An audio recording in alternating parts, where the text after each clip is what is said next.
E o ministro Alexandre de Moraes, do Supremo Tribunal Federal, decidiu suspender nesta sexta-feira o decreto do presidente Jair Bolsonaro que reduz o imposto sobre produtos industrializados em até 35%.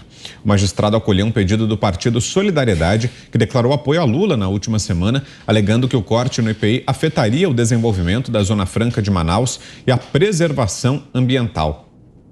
A Zona Franca reúne indústrias de diversos segmentos com fabricação de eletrodomésticos da chamada linha branca, veículos, computadores, entre outros. A iniciativa do governo visa dar fôlego para a indústria e estimular a economia.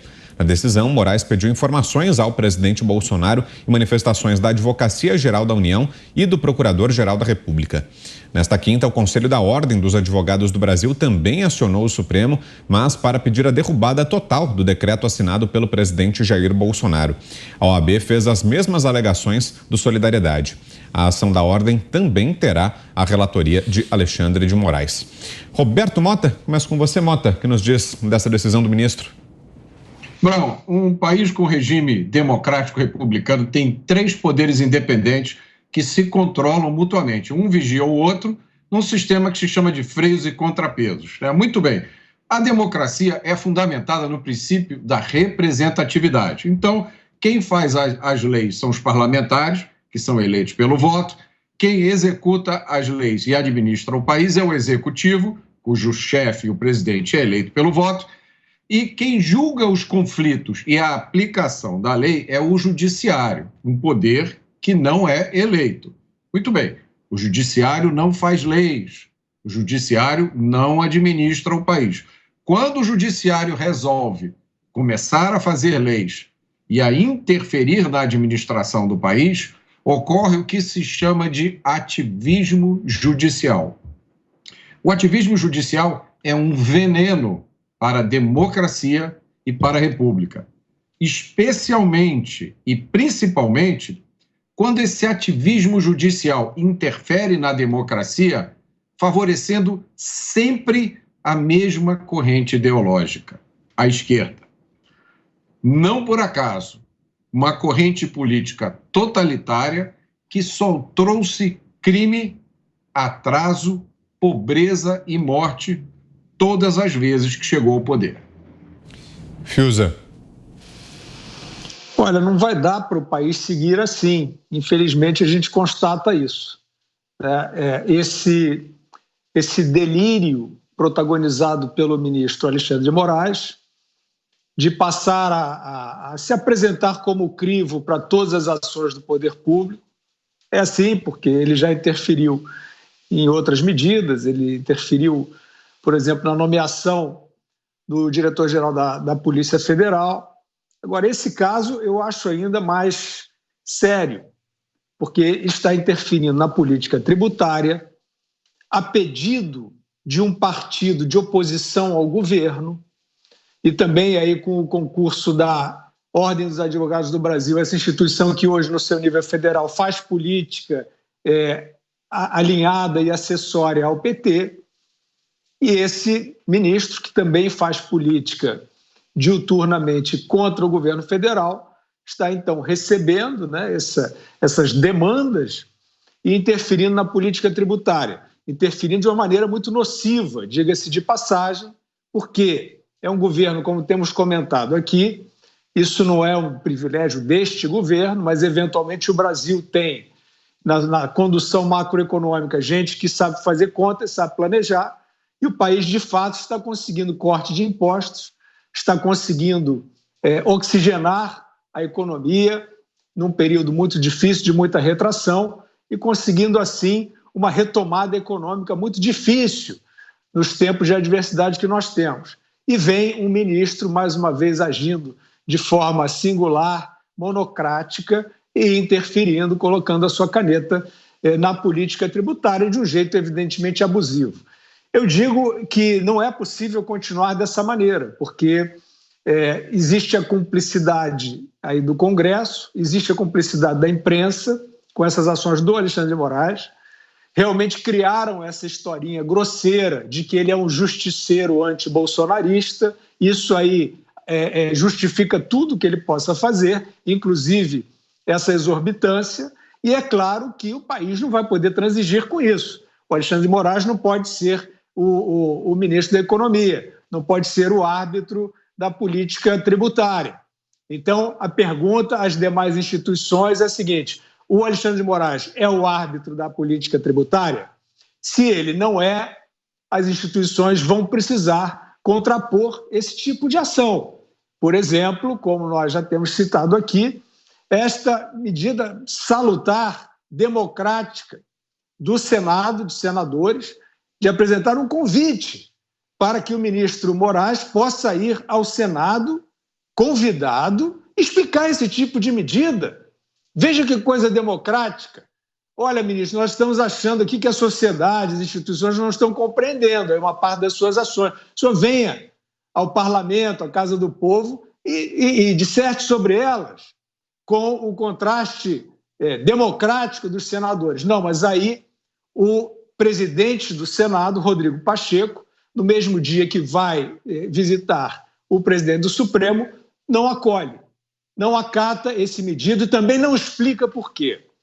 O que acontece com servidores públicos, que são servidores públicos, eleitos ou não são servidores públicos, que passam a agir tendo como critério a sua própria vontade pessoal, passam a agir de forma com inclinação absolutista, o tal poder moderador, né, que andou dizendo aí o Dias Toffoli. Isso acontece que você estraga o bom funcionamento da democracia, você cria conflagração, e isso, evidentemente, o país não quer, mas estes servidores estão empurrando o país para essa direção. Ana.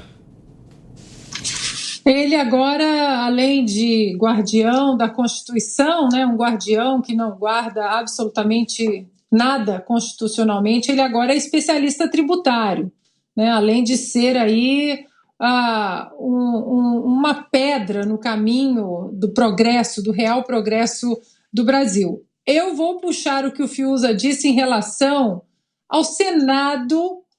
Senhor Pacheco, estamos a semana inteira perguntando: o senhor vai continuar nesse silêncio covarde diante do que esse ministro vem fazendo, interferindo em prerrogativas do Legislativo, interferindo em prerrogativas do Executivo? O povo elegeu os parlamentares, senhor Pacheco. O senhor vai continuar blindando ministros como o Alexandre de Moraes, que vem aí numa batida forte, inconstitucional, ilegal, sabotadora, porque agora ele virou, né, especialista em tributos no Brasil.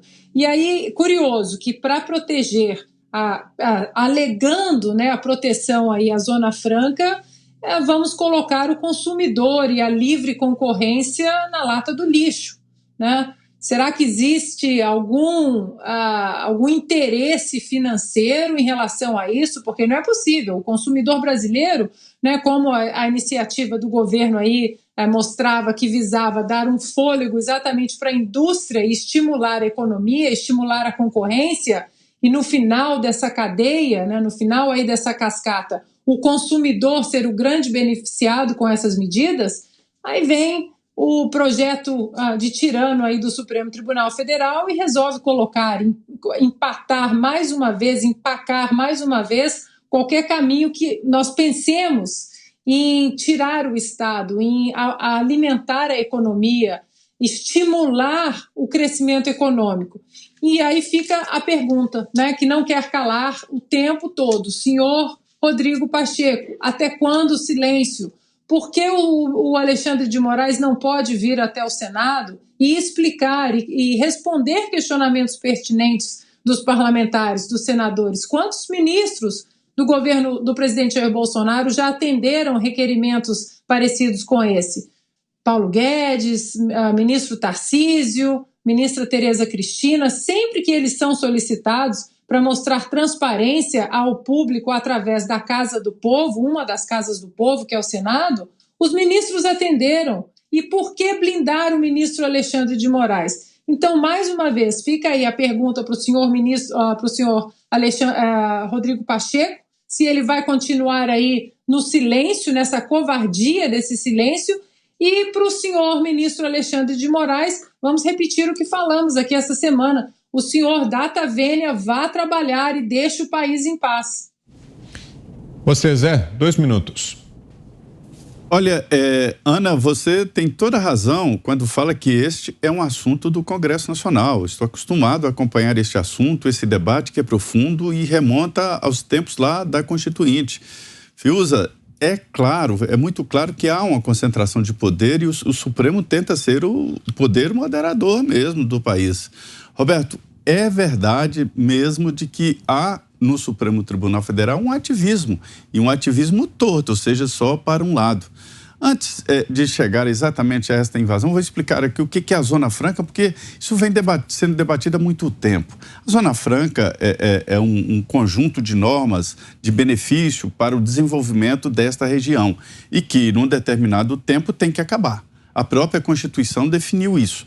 Mas, através de articulações do Congresso Nacional, a bancada do Amazonas vem prorrogando essa extinção fim da Zona Franca de Manaus. Porque é muito complexo. O que eu noto, que eu sempre acompanhei e sempre vi, é essa disputa, sim, sobre competitividade. São Paulo, grande centro industrial brasileiro, e outras regiões, mas basicamente São Paulo, e a Zona Franca, na produção de motocicletas, eletrônicos em geral, TVs, computadores, bicicletas, enfim, a Zona Franca produz de uma maneira muito mais barata.